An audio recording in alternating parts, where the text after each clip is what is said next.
تو دیکھیں، ایک تو مجھے اس بات کی خوشی ہے کہ محمد اورنگزیب صاحب جو ہیں وہ فائنانس منسٹر آئے ہیں، اس میں بڑی خوشی ہے۔ اوبیسلی یہ ہے کہ ڈاکٹر صاحب بذات خود نہیں ہے فائنانس منسٹر، ورنہ تو تقریباً ہم آئی ایم ایف ہم سے ایگریمنٹ نہیں کرتا اور ہم ڈیفالٹ کی طرف دھکیلے جاتے، تو یہ ایک بڑا مسئلہ تو انہوں نے سلجھا دیا ہے حکومت نے۔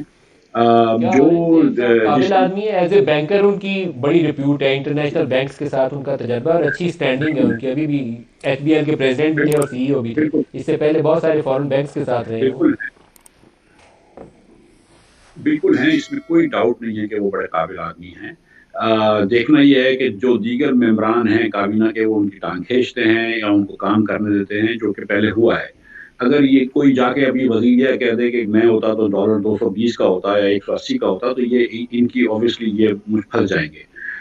لیکن چلے، اب یہ اگر ان کو کام کرنے دیا جاتا ہے تو یہ بہتری ہے۔ لیکن جو دیگر جو ابھی جو وزارتیں ہیں اور جو ہمارے بھائی وزیر بنے ہیں، یہ جو شاہد بھائی نے بات کری کہ یہ پی ڈی ایم کے بھی 16 مہینے کی اس حکومت میں تھے، اور اس حکومت میں کوئی ایسا قابل ذکر کام ہم نے نہیں دیکھا، چاہے وہ مزید گیس کی فراہمی کی بات ہو، یا بجلی میں ٹی این ڈی لاسز کم کرنے کی بات ہو، یا بل ریکوری کے اندر کچھ اچھی بات ہو۔ بل ریکوری میں کچھ اچھی بات ہوئی ہے تو وہ پھر اس میں ہوئی ہے، کیئر ٹیکر کے زمانے میں ہوئی ہے۔ تو ہم نے کوئی ایسی قابل ذکر کامیابیاں نہیں دیکھی تھی اس 16 مہینے میں، اور آپ نے وہی وزراء کو لے کر آئے ہیں۔ تو اللہ کرے، اللہ سے امید تو آدمی کر سکتا ہے، لیکن توقع میرے خیال سے تھوڑی سی لمیٹڈ ہے۔ جب ایک سے آپ امید باندھ رہے ہیں اورنگزیب صاحب سے، اور باقیوں کے لیے آپ کہہ رہے ہیں کہ ان کی ٹانگیں نہ کھینچیں، اور کابینہ کے اوپر بھی کہہ رہے ہیں پی ڈی ایم والی کابینہ ہے یہ کیسے ایشوز ایڈریس کرے گی، تو پھر تو پریشانی والی بات ہے، پھر تو آگے بڑھنے کا راستہ بہت ہی مسدود سا ہے، بہت تنگ سی گلی ہے، پتہ نہیں آگے نکل پائیں گے کہ نہیں نکل پائیں گے۔ دیکھیے، پاکستان جہاں پہ آئی ہے 75 سالوں میں، وہ ایک تنگ گلی ہے، اس میں تو کوئی بحث نہیں ہے۔ مطلب آج بنگلہ دیش ہم سے آگے، ہندوستان ہم سے آگے، جو ترقی یافتہ ممالک ہیں وہ تو ہم سے آگے ہیں، لیکن ترقی پذیر ممالک بھی ایک ایک کر کے ہم سے آگے چلے گئے ہیں۔ 40% ہمارا جو پاکستانی بھائی بہن ہے وہ اس کا خط غربت کے نیچے ہے۔ یہ 25% ہوتا تھا، اس کو ہم 40% پہ لے آئے۔ تو یہ جو پچھلے 5-6 سالوں میں تو بہت تکلیف میں گئے ہیں پاکستانی، اس میں کوئی دو رائے نہیں ہے۔ اور اب ان کو اس تکلیف سے نکالنا ہوگا، اور کیا یہ حکومت کے پاس یہ ویژن ہے، یہ صلاحیت ہے، یا یہ مینڈیٹ ہے موسٹ امپورٹنٹلی؟ کیونکہ جو بات شاہد بھائی نے کی ہے، وہ فاطمہ جناح اور ایوب خان کی، وہ بات درست ہے، لیکن اس کے بعد بھی بہت سارے الیکشنز ہوئے ہیں، لیکن اس قسم کی رسیدیں کبھی بھی نہیں دی گئی تھی۔ 18 میں بھی یہ بھرے گئے تھے بیلٹس، اور شاہد بھائی کے حلقے کے اندر 30,000 ووٹ ڈالے گئے تھے صداقت عباسی صاحب کو، یہ ہم جانتے ہیں، لیکن ہمارے پاس رسید نہیں دی گئی تھی۔ اس بار وہ پریزائڈنگ آفیسر نے پی ٹی آئی کے لوگوں کو رسید دے رکھی ہے۔ تو یہ جو ہم بات کر رہے ہیں کہ میاں نواز شریف کا حلقہ کھوائیں، تو اب تو وہ انٹرنیٹ پہ، واٹس ایپ پہ ہم سب دیکھ چکے ہیں سارے فارم 45۔ جو یہ بات کر رہے ہیں اون چودھری کا اور سلمان راجہ صاحب کا حلقہ کھلوائیں، اس کے تو سارے فارم 45 ٹی وی پہ ہم واٹس ایپ پہ ہم دیکھ چکے ہیں، ہمیں تو پتا ہے کہ حقیقت کیا ہے۔ ہم بہرحال مطلب اسٹیبلٹی کی خاطر شاید چلو کیا آنکھیں بند حقیقت کر ہے لیتے ہیں، مفتاح لیکن صاحب؟ سچائی تو مفتاح صاحب کیا حقیقت جی، ہے؟ کیا حقیقت ہے آپ کی زبانی سننا حقیقت تو چاہوں یہ گا۔ ہے کہ سلمان راجہ صاحب جیتے ہیں وہ حلقہ فارم 45 کے مطابق اور اوور نواز رائڈنگ سے شریف پہلے۔ صاحب جیتے ہوئے ہیں کہ ہارے حقیقت تو ہوئے یہ ہیں؟ ہے کہ مجھے نہیں لگتا کہ میاں صاحب جیتے ہیں، میں سچی بات بتا رہا ہوں، میں افسوس آپ کے کو ساتھ کہہ لگتا رہا ہے ہوں۔ نواز میں شریف بھی آ رہے ہیں اور سلمان راجہ بھی جیتا ہوا ہے، اور خواجہ آصف صاحب اور اسلام آباد والے حلقے؟ سر، اسلام آباد کے تینوں حلقے جو ہیں وہ دونوں حلقے مسلم لیگ کے ہار گئے تھے، اور جو ان کا ایک سپورٹ کا بندہ تھا وہ تینوں حلقے ہار گئے تھے۔ خواجہ صاحب کے حلقے کا سچی بات ہے کہ میں نے ابھی تک فارم 45 وغیرہ نہیں دیکھے۔ میاں صاحب کے حلقے کے اور سلمان راجہ کے حلقے کے جو ہے وہ فارم 45 چل رہے تھے، وہ آپ نے دیکھے ہیں، سارے سب نے دیکھے ہیں، آپ نے بھی دیکھے ہیں۔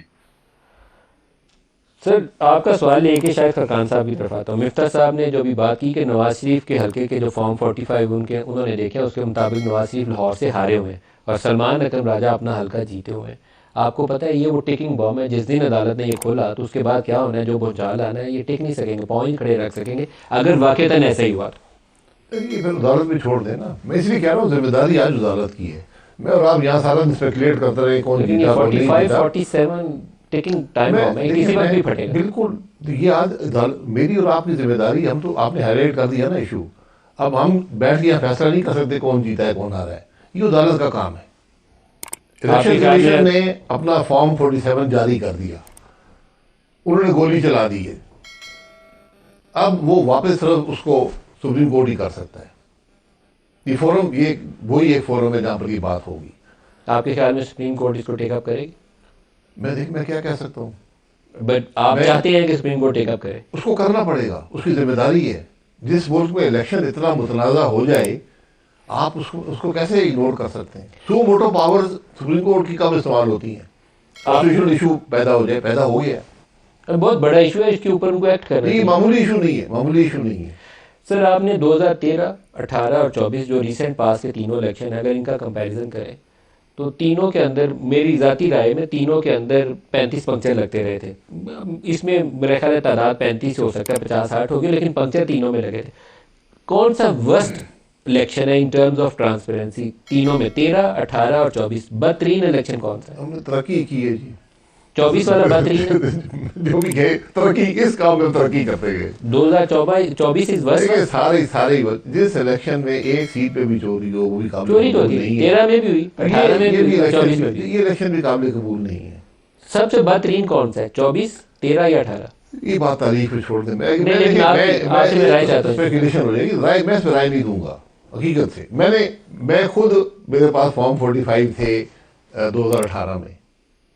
فارم 47 کچھ اور کہتا تھا. 30 کا 36,000 ووٹ کا فرق ہے. 36 کا فرق ہے. جی, تو سیم فارمولا اپلائی کیا گیا اس دفعہ بھی. اس دفعہ بھی وہی فارمولے ہیں, وہی طریقے ہیں. میں تو فاطمہ ضلع تک آپ کو لے گیا کہ وہ بھی بیچاری فارم 45 لے کے پھرتی نہیں اس زمانے میں. تو اس فارم کا نام تو پتہ نہیں کیا نام تھا. 1947 سے لے کر آج تک ہم ایک ہی فارمولے پہ الیکشن لڑتے ہیں. جی, ایک ہی الیکشن فیئر ہوا 17 والا, لیکن اس کے رزلٹ نہیں مانے. پاکستان ہی نہیں ایک. رزلٹ نہیں مانے. الیکشن کا قصور نہیں ہے, اس کے بعد آپ نے پاکستان رزلٹ نہیں مانے نا. آپ نے بھی حکومت کی بات کی ہے. میں آپ کی وساطت سے, آپ کے دوست ہیں شہباز شریف صاحب, میرے بھی بڑے بھائی ہیں, ان کو مشورہ ضرور دینا چاہوں گا کہ ای سی سی خود چیئر کر لیں. خود چیئر کریں. خود چیئر کریں. اگر پرائم منسٹر ای سی سی چیئر نہیں کرے گا, معاملات ٹھیک نہیں چلتے. یہ چلائیں, بڑی خبر چلائیں, ان کی شاید مشورہ پہنچ یہ میرا آپ کی وساطت سے. اچھا, میں آپ دونوں کو, مفتاح صاحب آپ کی طرف آتا ہوں, لیکن شاہد صاحب کو بھی, آپ کو بھی ایک کلپ شاید شہباز شریف صاحب کا دکھانا چاہوں گا.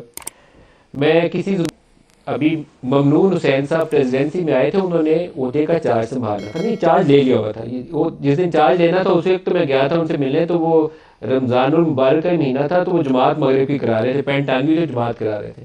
لیکن اس کے بعد انہوں نے مجھے ملنے کے لیے بلایا. بہت بھلے آدمی تھے, اللہ ان کی مغفرت فرمائے. تو مجھے بہت قریب کر کے کہتے ہیں بڑی رازداری سے کہ میرا ایک دل چاہتا ہے جب میاں صاحب آئے نا, میں نے کہا شاید کچھ کہنے لگے ہیں کہ کوئی بات کہنی ہونے, کیونکہ ایشوز وغیرہ اپوزیشن کے اس وقت چل رہے تھے. تو کہتے ہیں میرا دل چاہتا ہے کہ نواز شریف صاحب آئیں تو میں باہر نکل کے ان کا استقبال کروں, لیکن میرے پروٹوکول والے کہتے ہیں نہیں سر, یو آر مسٹر پریزیڈنٹ, آپ پریزیڈنٹ ہیں, آپ باہر جا کے ان کا استقبال نہیں کر سکتے, you are president of Pakistan. تو ابھی شہباز شریف صاحب نے اپنے دفتر سے باہر نکل کر آرمی چیف کا استقبال بھی کیا اور سیلیوٹ بھی مارا. ویسے تو آپ کے اچھے کارڈیل ریلیشنز میں یہ بہت زیادہ چیزیں میٹر نہیں کرتی, لیکن ایک پروٹوکول کے کچھ ڈسپلنز ہوتے ہیں, رولز ہوتے ہیں. پرائم منسٹر اپنے آفس سے باہر نکل کر سیلیوٹ کر کے ویلکم کرتا نہیں ہے آرمی چیف کو, تو یہ ایک ان یوزول تھا. پھر اس کے بعد ان کی سائد شمشاد صاحب, ان سے ملاقات ہوئی, اور اس ملاقات کے اندر بھی پرائم منسٹر صاحب نے اتنے ہاتھ باندھے ہوئے ہیں کہ مجھے لگتا ہے کہ ان کا وزارت عظمیٰ کا دور, یہ دو جو پکچرز ہیں نا, یہ ڈیفائن کریں گے ان کی حکومت مرہون منت ہوگی کہ کتنا بوجھ ان کا ہماری اسٹیبلشمنٹ اٹھاتی ہے. یہ سیلیوٹ بھی اور یہ ہاتھ باندھ کے بیٹھنا بھی شاید ایک انڈیکیشن ہے آنے والے وقت کی, اس کے علاوہ ان کے پاس راستہ کوئی نہیں ہے. مفتاح صاحب آپ نے بھی بہت سے ادوار دیکھے ہوں گے, لیکن مجھے لگتا ہے کہ بہت ہی کمزور پاؤں کے اوپر کھڑی حکومت ہے.